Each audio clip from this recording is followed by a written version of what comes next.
Di Irak ahli nasab ada, di Syria ahli nasab ada. Imam Syafi'i ini mujaddid minal muhibbin, tidak pernah mengingkari. Sayyidina Alwi bin Ubaidillah tidak pernah mengingkari nasabnya sampai kepada Rasulullah sallallahu alaihi wasallam.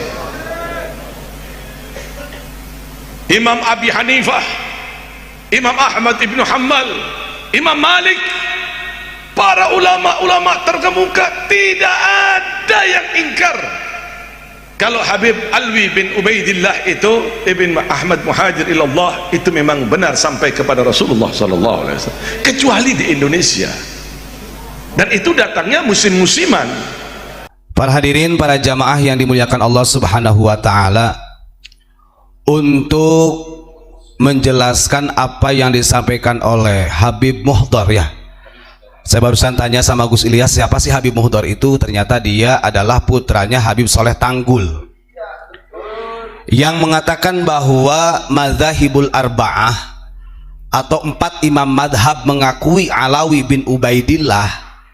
Saya nyatakan itu bohong. Itu namanya penyimpangan sejarah. Kalau kita lihat dalam catatan Ba'alawi, Alawi bin Ubaidillah ini dia wafat tahun 410 Hijriah.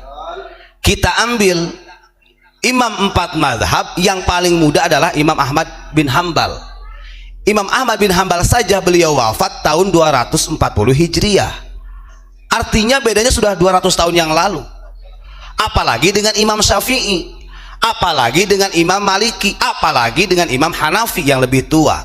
Artinya sangat tidak rasional. Itu adalah dalil yang memaksakan. Ingat-ingat, itu dalil yang memaksakan, karena sampai dini hari Habib-habib ini masih ingin dihormati sebagai dzurriyyah Rasul. Itu catatan. Siapapun itu, mau ada Habib yang lebih tua mau Habib dari mana saja, kalau mengatakan bahwa madzhabul arba'ah mempercayai Habib, mempercayai Alawi bin Ubaidillah, itu dusta, bohong. Jangan sampai di dalam kitab Al-Um ini secara tekstualnya A disampaikan Z kepada umat. Nih kita punya kitab Al-Um. Kalau kita bongkar sejarahnya ketika syiarnya Imam Syafi'i ketika di Yaman, maklum orang Yaman, nanti saya bacakan. Kalau 4 madhab ini mencintai ahlul bait Nabi, dzurriyyah Nabi, bahkan mewajibkan kepada seluruh umat muslim untuk memuliakan, mencintai ahlul bait Nabi, itu betul. Tapi bukan Alawi bin Ubaidillah, bukan Habib. Ini yang keliru. Tidak ada satupun dari madzhabul arba'ah ini yang menafikan ahlul bait Nabi. Tidak ada Imam Maliki, Imam Hanafi, Imam Syafi'i, Imam Hambali menafikan daripada ahlul baitnya Nabi. Tapi yang bermasalah ini justru adalah para habaib yang dzurriyyahnya, katanya dzurriyyah Rasul melalui Alawi bin Ubaidillah yang sekarang lagi rame polemik nasabnya.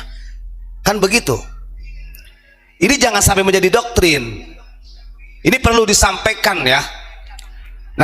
Nanti saya bacakan nih rentetannya, karena beberapa kitab termasuk di dalam kitab I'anatut Thalibin, ya, juga menukil fatwa Imam Syafi'i betapa wajibnya umat muslim mencintai ahlul baitnya Nabi. Tapi bukan Habib, bukan dzurriyyahnya Alawi bin Ubaidillah, bukan. Oh, sampai dini hari aja Ubaidillah ini kok belum terverifikasi sejarahnya. Yang katanya Ubaid, kemudian Abdullah ditasgir jadi Ubaidillah, sembah lah. Kita nggak tahu itu. Kan begitu.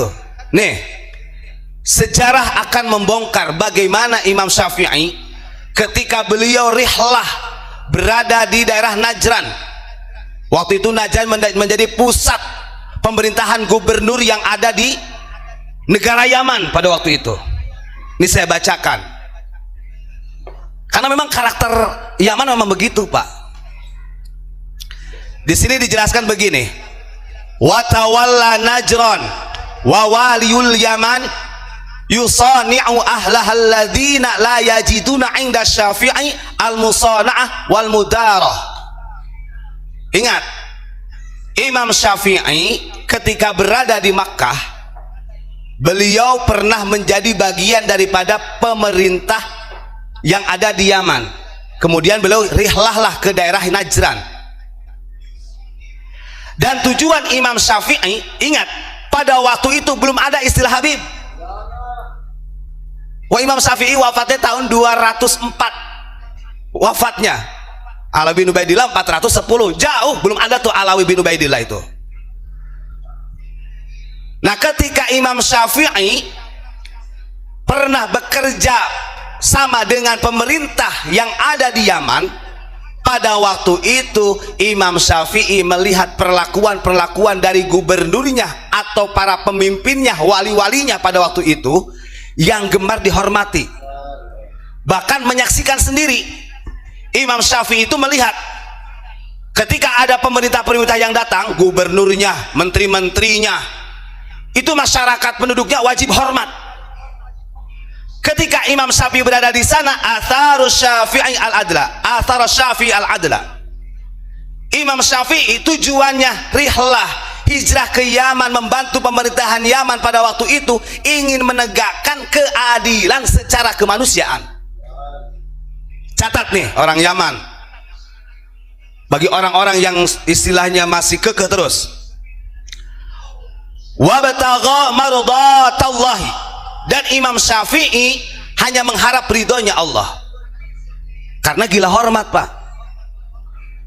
Nah, ketika Imam Syafi'i berada di Najran, Imam Syafi'i dengan tegas menyampaikan kepada penduduknya, kalau ada gubernur, kalau ada pemerintah, gak usah tunduk-tunduk amat. Artinya selumrahnya saja kita hormati. Ini mendatang harus tunduk, harus dicium. Itu sudah terjadi Pak zaman itu. Nah, karena melihat Imam Syafi'i menyampaikan seperti itu, yang tujuannya di sini ada kesetaraan secara manusia, jangan sampai dijadikan seperti raja-raja. Akhirnya gubernur ini merasa ditampar dadanya dengan keberadaan Imam Syafi'i. Apa yang terjadi? Karena Imam Syafi'i menegakkan keadilan di Najran, di Yaman, yang pada waktu itu para pemerintahannya, wali-walinya, wali masuk di situ pemerintah, gubernurnya selalu ingin dihargai, dihormati berlebihan oleh warga masyarakatnya. Akhirnya karena Imam Syafi'i membantah, mengkritik mereka gubernur Yaman, para pemerintah Yaman, akhirnya Imam Syafi'i dimasukkan ke 9 ulama yang didaftarkan oleh gubernur Yaman sebagai pemberontak. Bayangkan, dari dulu begitu. Imam Syafi'i ini dimasukkan daftar 9 ulama pada waktu itu yang memberontak kepada gubernur Yaman. Dan tidak hanya seperti itu saja. Ingat, setelah Imam Syafi'i dicurigai, nih yang katanya Habib Muhdar Imam Syafi'i mempercayai Ubaidillah, ya, ini bertolak belakang dengan sejarah Yaman. Terus kemudian setelah berada di Yaman, Imam Syafi'i dimasukkan ke 9 ulama, daftaran 9 ulama pemberontak, kata mereka gubernur pemerintah Yaman yang ada di Najran. Dan setelah itu 9 ulama termasuk Imam Syafi'i, beliau mau dilemparkan ke Baghdad dengan jalan kaki, Pak. Bayangkan, mau dipulangkan ke Baghdad, maksud dihadapkan kepada Raja Harun ar-Rasyid pada waktu itu dalam keadaan dibelenggu, dirantai. Nah, ini yang pernah saya ceritakan. Bayangkan, dari Najran sampai Baghdad 9 ulama termasuk Imam Syafi'i, beliau dirantai, diikat, dibelenggu, tangannya seperti ini, dan digiring sama pemerintahnya orang Yaman sambil bawa pedang, ditakut-takuti dengan pedang, Pak. Artinya dari 9 ulama itu kalau sampai melawan, mati di tempat, karena dianggap pemberontak pada waktu itu oleh gubernur Yaman. Tujuannya ingin melaporkan kepada Raja Harun ar-Rasyid yang ada di Baghdad, supaya, dan gubernur itu gak sukan-sukan, Pak, pemerintah Yaman pada waktu itu. Artinya mengusulkan kepada Raja Harun ar-Rasyid untuk menghukum mati, mengeksekusi supaya hukum mati kepada Imam Syafi'i. 9 orang loh. Bayangkan, sekarang mereka yang terahnya Yaman ingin diakui Imam Syafi'i saja diperlakukan demikian kok. Buka sejarah, ya, buka sejarah. Akhirnya Imam Syafi'i ini jalan kaki, belum dipecuti mah. Bayangkan orang di belenggu, belenggu itu seperti ini nih. Kalau pengen tahu, jadi si tangan ini berada di leher, seperti ini nih, dan ini di rantai. Itu jalan kaki dari Najran ke Baghdad, dihadapkan kepada Harun al-Rasyid. Setelah sampai 9 ulama tersebut yang dianggap pemberontak oleh gubernur Yaman Najran pada waktu itu, ini karakter nih ya, karakter itu. Akhirnya disampaikan bahwa termasuk Syafi'i ini adalah pemberontak, penjilat, ingin menghancurkan pemerintahan ya Yaman. Padahal kita tahu di sini athar Syafi'i al-adla wa batagha mardatallah. Ini tujuan Imam Syafi'i. Imam Syafi'i berada di Yaman, di Najd, ingin menegakkan keadilan, mengharap ridho Allah. Artinya tidak ada perbudakan itu. Berarti zaman dulu, zaman Imam Syafi'i terjadi juga apa perbudakan.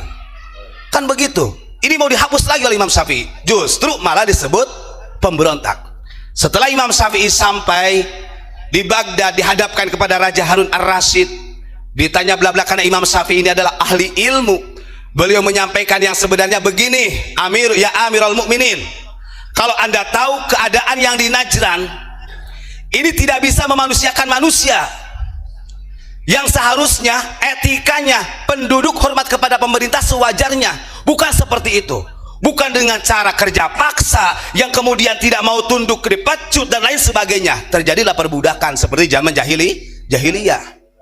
Akhirnya ketika Raja Harun al-Rasyid dijelaskan oleh Imam Syafi'i, gak jadi.